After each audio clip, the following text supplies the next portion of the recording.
Namaste les divines et les divins, j'espère que vous allez bien, que votre semaine s'est bien passée. Nous nous retrouvons ensemble pour l'horoscope de la semaine du 23 janvier.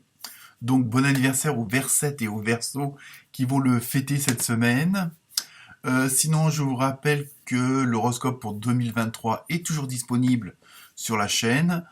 Donc, comme dit déjà précédemment, 3 thèmes abordés, le général, le professionnel et le sentimental. Donc avec les minutages en dessous pour, si vous voulez, plutôt aller voir le sentimental que le professionnel ou vice-versa.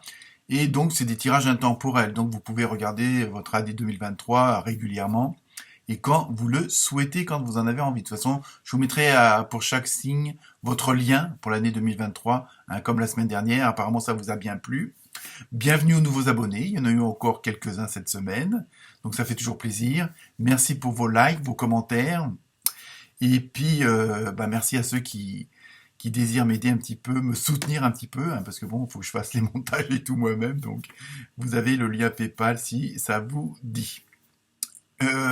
Sinon, comme d'habitude, ne prenez que ce qui vous concerne. Comme c'est des tirages généraux, ça peut pas parler forcément à tout le monde. Donc, comme d'habitude, les mêmes conseils, allez voir votre ascendant ou votre signe lunaire. Ça se calcule vite fait sur Internet. Et puis, n'hésitez pas à partager. Donc voilà, grosso modo, c'est un petit peu ce qui va se passer cette semaine. Donc, je vous souhaite une très bonne lecture. Et puis, à très bientôt. Namasté.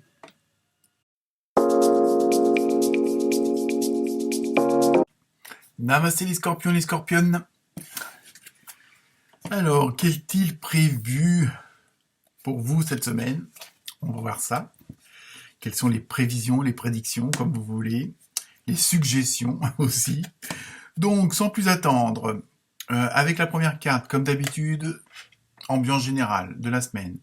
Donc, avec l'oracle des nombres, vous avez vu le 29, donc l'éveil spirituel.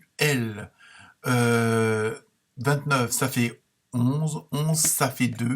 Je sais, c'est un peu les calculs, mais bon, c'est la numérologie qui est comme ça. Et donc, c'est surtout ce qui concerne les associations, les duos, les couples. Il y a vraiment ce côté... on n'est pas tout seul. Vous êtes au minimum à 2, on va dire ça comme ça. Et il y a vraiment... On va voir si c'est vraiment le côté spirituel ou les sortes d'introspection, un petit peu le fameux développement personnel, mot à la mode en ce moment. On va voir, apparemment c'est un petit peu par là que ça s'oriente pour vous cette semaine.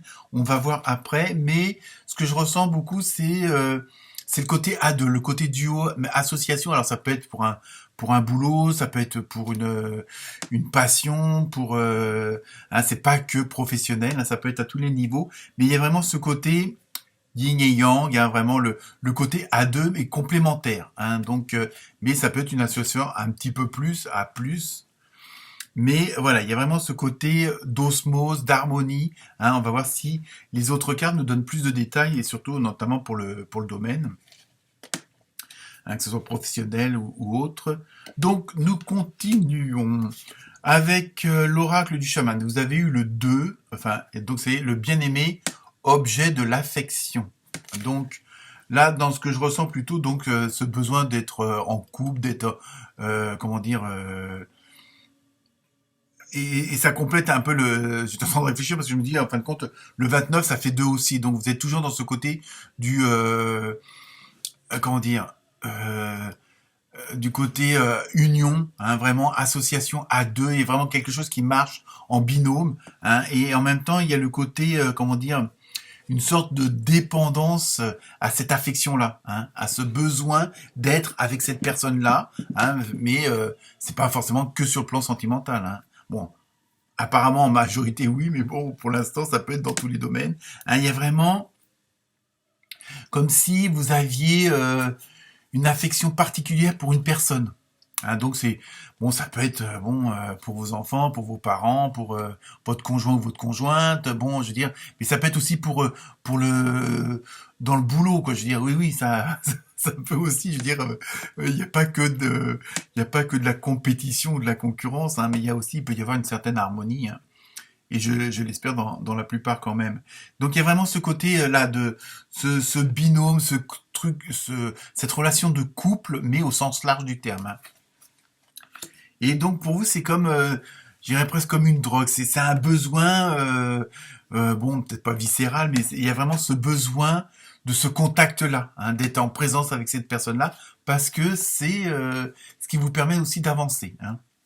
Ensuite, avec l'oracle des fées, vous avez eu lâcher prise. Alors, en renonçant à votre besoin de tout contrôler, vous retrouvez l'énergie nécessaire pour obtenir ce que vous souhaitez. Donc, je pense que là, au niveau... et c'est peut-être aussi ce besoin de dépendance, parce que par rapport à une autre personne, ou à d'autres personnes, on va essayer d'être assez large. En même temps, ça vous permet aussi peut-être de ne plus porter plusieurs casquettes, de ne pas tout supporter, de ne pas être l'unique et personne qui fait que. Donc c'est pour ça qu'il y a peut-être ce besoin, cette dépendance à l'autre, justement pour pouvoir avoir une sorte de lâcher prise, hein, comme c'est dit, mais un peu de regagner de l'énergie pour vous-même, hein, parce que bon, c'est pas le tout de s'investir pour les autres, mais si on recharge pas régulièrement les batteries, après c'est nous qui sommes dans le dans la panade, on va dire ça comme ça, hein.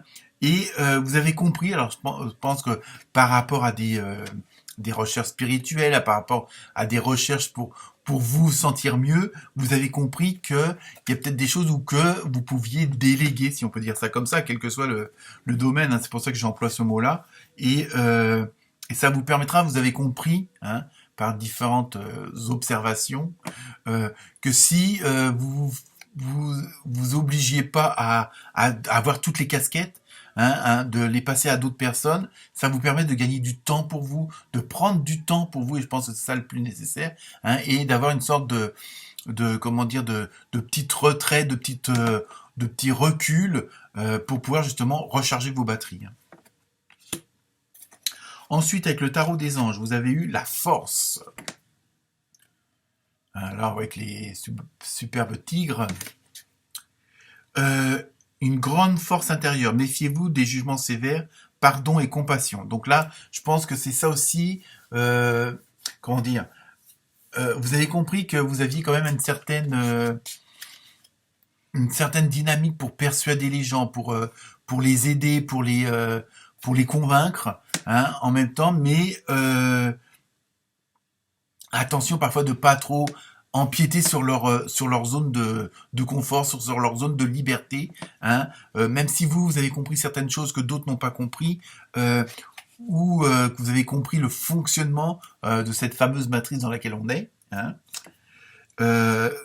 vous pouvez pas non plus l'imposer aux autres, hein, même si vous avez ce besoin en disant bah oui il voit pas clair, pourtant c'est évident, voilà, vous voyez, hein, laissez le temps au temps pour les autres aussi. Donc attention avec cette, c'est un petit peu ça que je ressens, même beaucoup d'ailleurs, de pas vouloir imposer certaines choses, hein, même si vous êtes, en plus il y a vraiment ce côté que bon vous voulez ces personnes-là ou cette personne-là que vous voulez aider, c'est quelqu'un pour qui vous avez beaucoup d'estime, que vous avez beaucoup d'affection. Donc, vous trouvez dommage que elle puisse pas profiter à 100% des possibilités qu'elle a parce que elle les voit pas, parce qu'elle est pas prête ou autre, hein. Mais ça, vous pouvez pas l'imposer. Mais c'est un petit peu ça qui vous fait, on va dire, un petit peu bouillonner. Ensuite, avec le tarot des archanges, vous avez eu le 8 de Michel. Merci à Michel. Vous pouvez être libre, point d'exclamation. Ayez le courage de changer la situation, ne pas voir clairement les choses. Bon, ça après, bon, c'est plusieurs titres, mais bon, voilà. Mais là, vous voyez,